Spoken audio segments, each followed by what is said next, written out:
What the fuck is up, Juggalos? This is the Murder Mayhem Show. I'm the host, Mitchell. My top story, Violent J explained what happened with the E&J tour. He was on the Juggalo Show for quite a while. That was on January 17th, and this was kind of the first public appearance of Violent J since the tour had been canceled, and he hadn't said anything up to that point about why the tour had been canceled, but this was kind of the press release, if you will, to explain that. So this is kind of a lengthy clip. He talked about the tour and the reasons behind canceling the tour for a while, probably about 8 or 9 minutes, and I'm going to play the entire clip, so if you've heard it before, maybe just listen to it again, because I'm going to have some thoughts at the end of the clip, of course. So maybe you want to refresh yourself on that if you've already heard it. If you haven't heard it, definitely listen.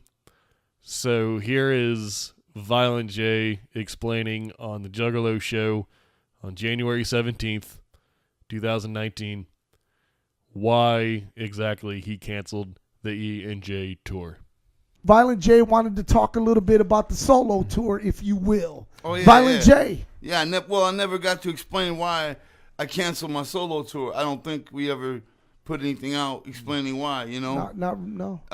And that's kind of rude on my behalf, but actually my brain has been skipping unnecessary information and just forgetting to address the situation. So my apologies to anybody that had tickets or maybe wondered or possibly even worried why the tour got canceled. And I just wanted to explain it on a public forum, if you will. Right. Or if you won't.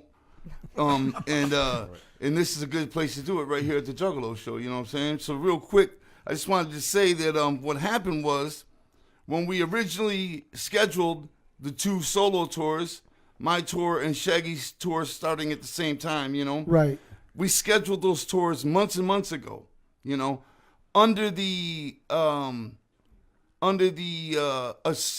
assumption that the Fearless Fred Fury album would be long done by then. Right. You know what I'm saying? Right. And we'd have the photo shoots done and probably 2 or 3 videos shot and in the can and everything situated and done by the time those tours started.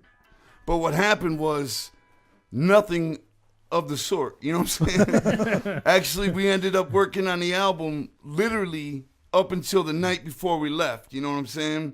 Before you got on the bus, you were still working on it. Straight up, yeah. I mean, you know, we worked on it. You know, we had to stop for a minute to do the acoustic shows. Right. And put those mixes together. That took a couple weeks. But the album just took, you know, a long time. I mean, we wanted to perfect it in our eyes, you know what I mean? And we've worked on it very much closed-minded, very much, what do they call it, one-track minded. Like, all we focused on was the album. Right. So I'll be dead honest. I didn't think about the tour. I didn't think about any of that. I just thought about the album. The album. Every day, that was my focus, was the album, you know?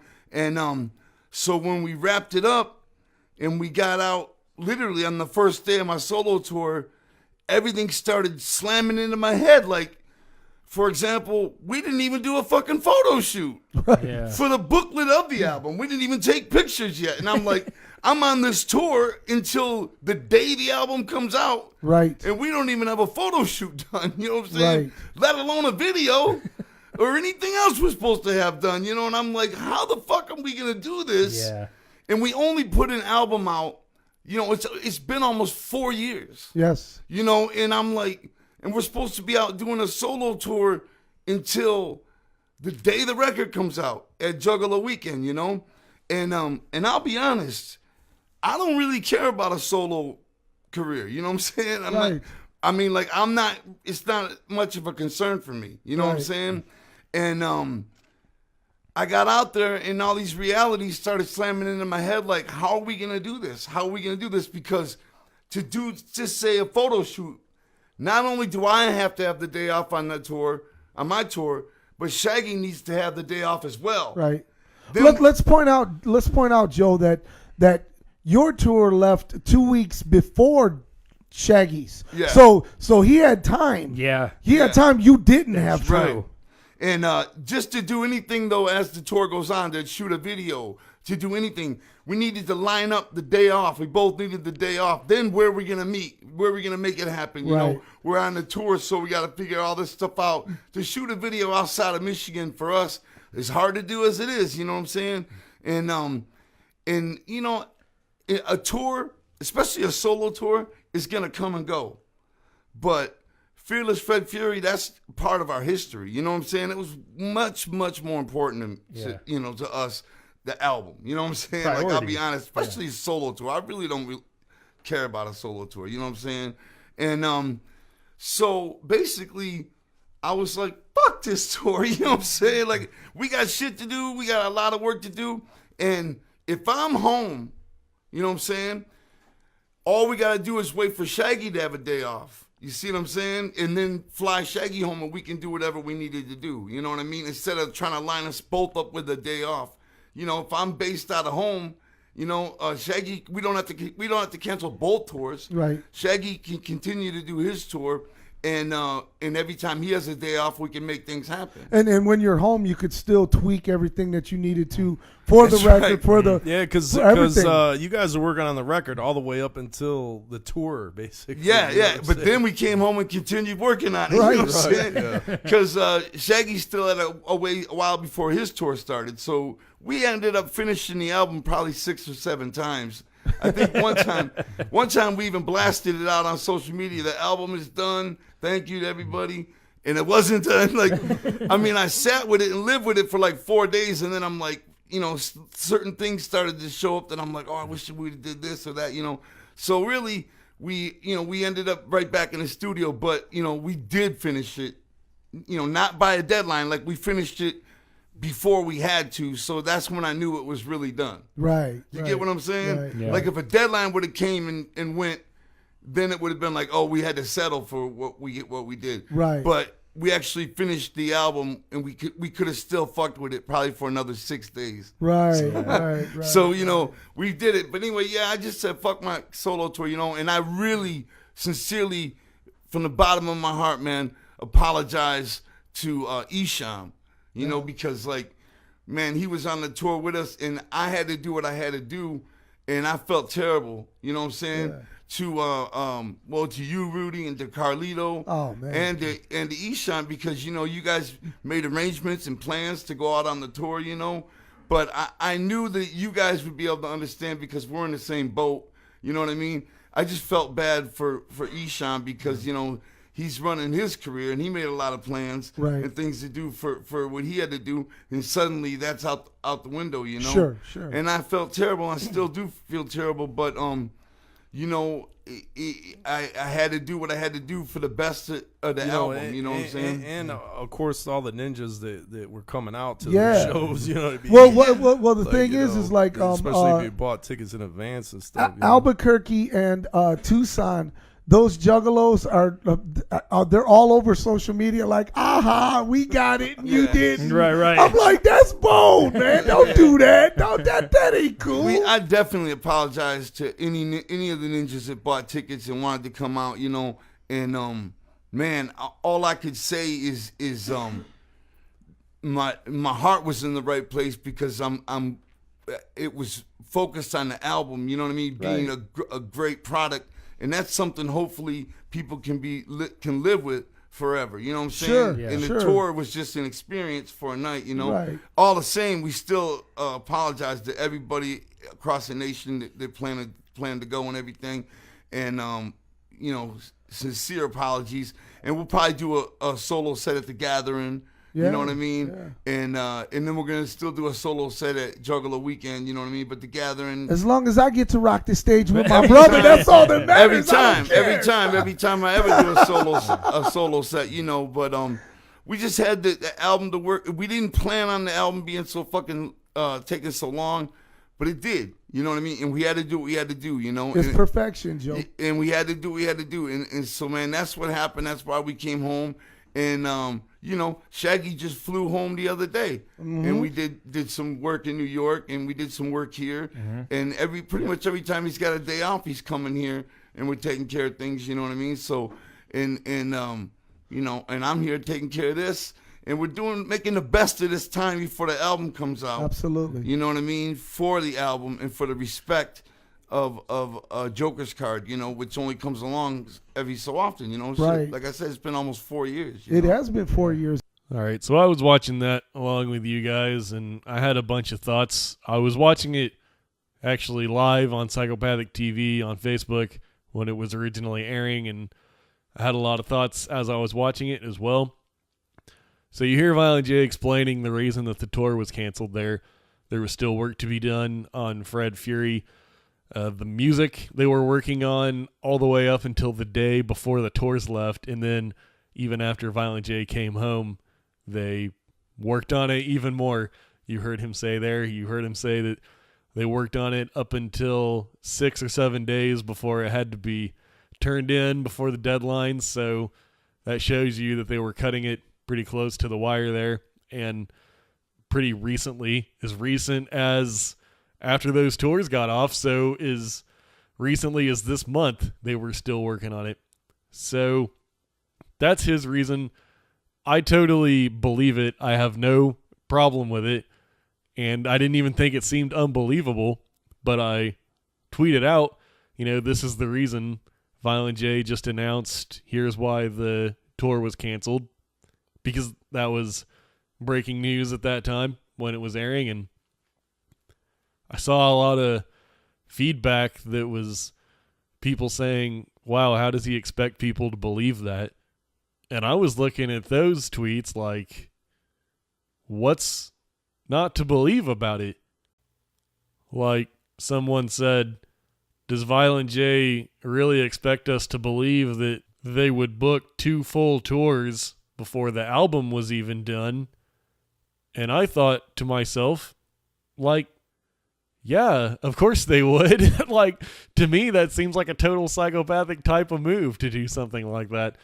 As well as to cancel all that shit and rearrange everything at the last second. This all seems like total psychopathic ICP type stuff. There's nothing out of the ordinary about this to me at all.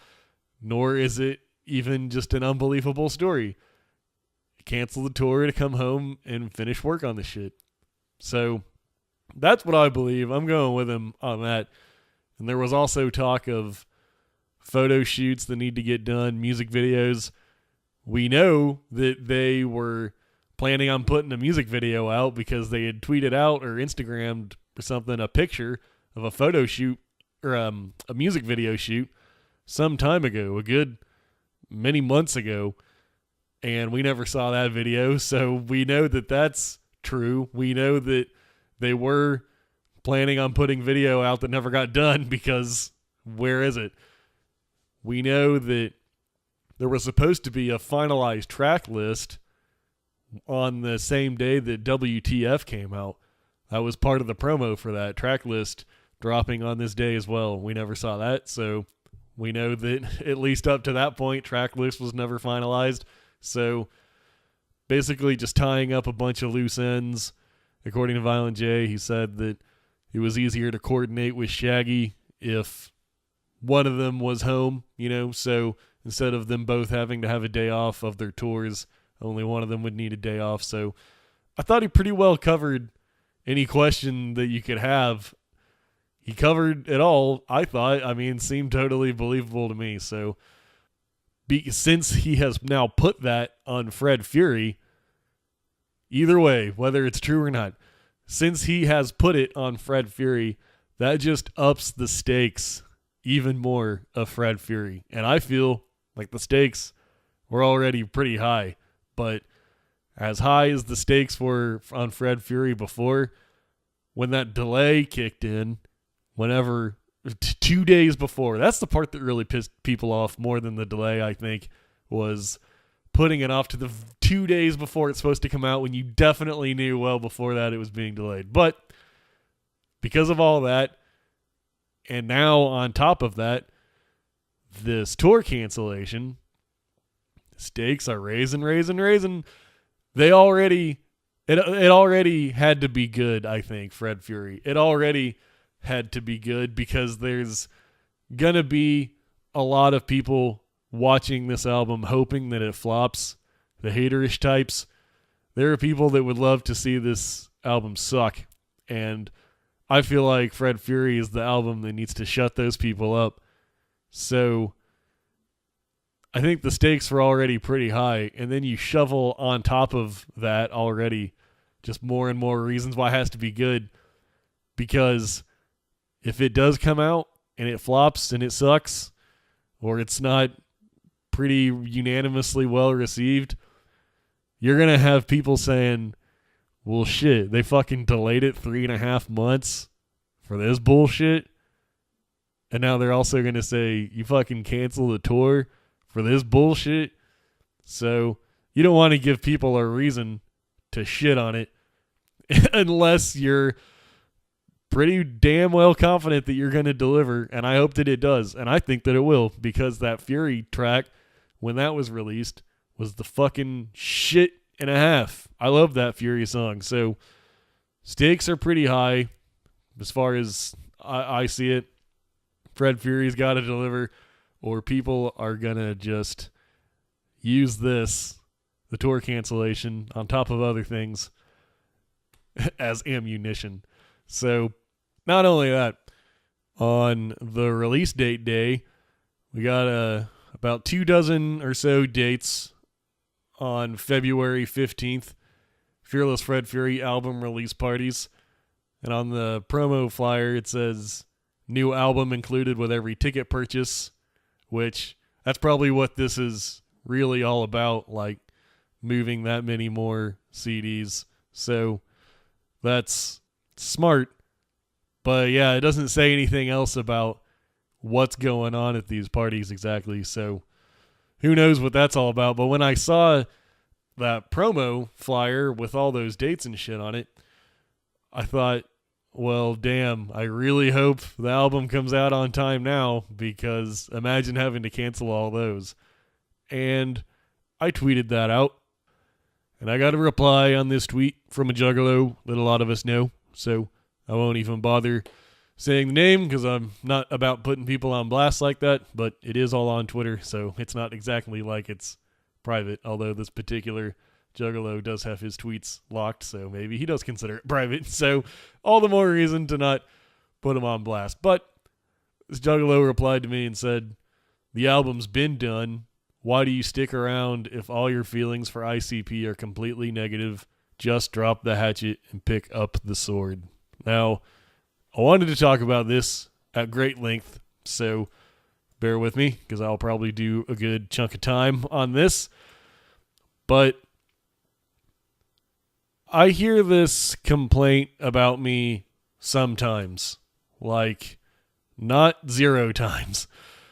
This is not the first time that I'll tweet something and people say to me that I'm hating on ICP or whatever. So when I see this tweet that says all your feelings about ICP are completely negative, my initial reaction in my head is, wow, that's an insane thing to say about me. Like, it's so the complete opposite of me. Like, if you asked anybody that knows me in real life, like, does Mitchell only have negative thoughts about ICP? They would say, what in God's name are you talking about? I've never heard him say anything negative about ICP in my life, they would say. It's just so not me.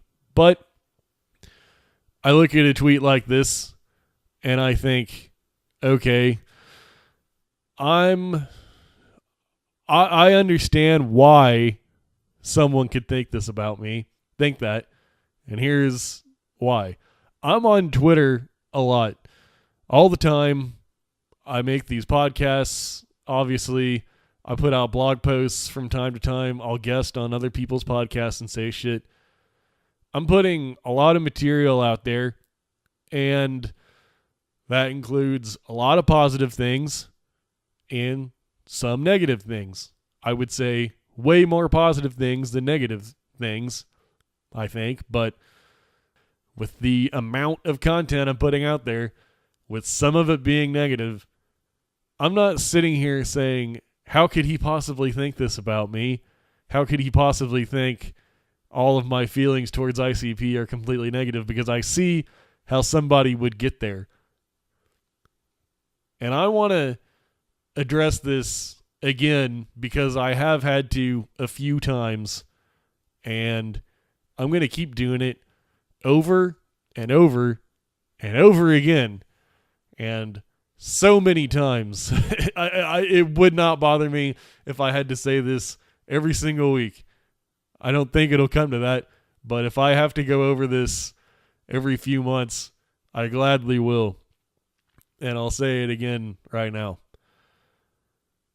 It is my belief that the best thing for ICP and Psychopathic and the Juggalos is to have people giving their honest opinions about shit.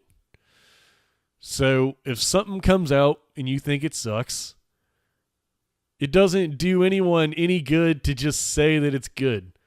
Or if ICP makes some kind of move in their career that you think is stupid, then just say it. Because they're taking their cues from us. So how would it be helpful to just say everything they do is great? But nothing would mortify me more on a personal level than for ICP to somehow get the impression that I'm out here talking shit. Because a huge reason that I even created this website, Murder Mayhem Show, and I do this show and I'm talking right now, is because besides my personal friends and family, ICP and Juggalo shit means everything to me that a thing can mean to a person. Besides my personal friends and family, ICP and Juggalo shit is the very next thing on that list. If I had to order how important everything in the world is to me, ICP and Juggalo shit together as one item would be the very next thing after friends and family. And I just got lucky with the friends and family thing because, you know, you can't choose your birth family. A lot of Juggalos don't even have that to rely on, or they don't have any friends outside of the Juggalo circle. And I think some people will hear what I'm saying, will understand exactly what I'm talking about when I say how much it means to me. Clearly it does. Look at this website. I've done everything that I can for the Juggalo culture that I know how to do, or working towards that goal. But I would never ever do anything to hurt it. I only criticize the things that I criticize because I think it's good. I think it's good for the Juggalo culture. I think it's good for ICP and Psychopathic to have voices like that. I don't think it's helpful to shit on everything they do, and I damn sure don't do that, but I don't think that's helpful either. I try to keep it fair and objective as much as I possibly can. I try to give reasons for everything that I say. Sometimes I have negative shit to say. Sometimes I think I have positive things to say, but it's all coming from a place of love all the time for the Juggalo family and for ICP. That's it. I can't say it better than that, but I will say it again and again as needed, because I cannot have people thinking that all my feelings for ICP are negative. And to bring it back to the Juggalo that tweeted at me, I'm not just talking to him because that got resolved quickly. We replied, tweeted back and forth for a little bit, and that's nothing anymore, and there's no problem with that at all. But like I said, it's not the first time that I've had to talk about it, so I know that other people are saying it. So make no mistake, I love ICP. I love Juggalos. I love Psychopathic Records. No negative feelings here. So, with that said, I think that wraps up this episode of the Murder Mayhem Show. Got some notes. Always save these to the end, as you know. MurderMayhemShow.com.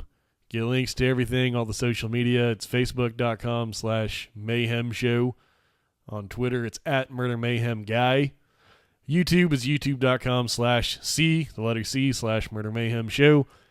I know the URLs are all fucked up all over the place, so just go to murdermayhemshow.com. You'll get links to everything. There's also blogs there. I got some videos, remixes, memes, fun shit on the website. Go there, grab some shit, share it with your friends on your own social media. Instagram coming soon, surely. I've been saying that for months and months, but it will go down sooner or later. What else?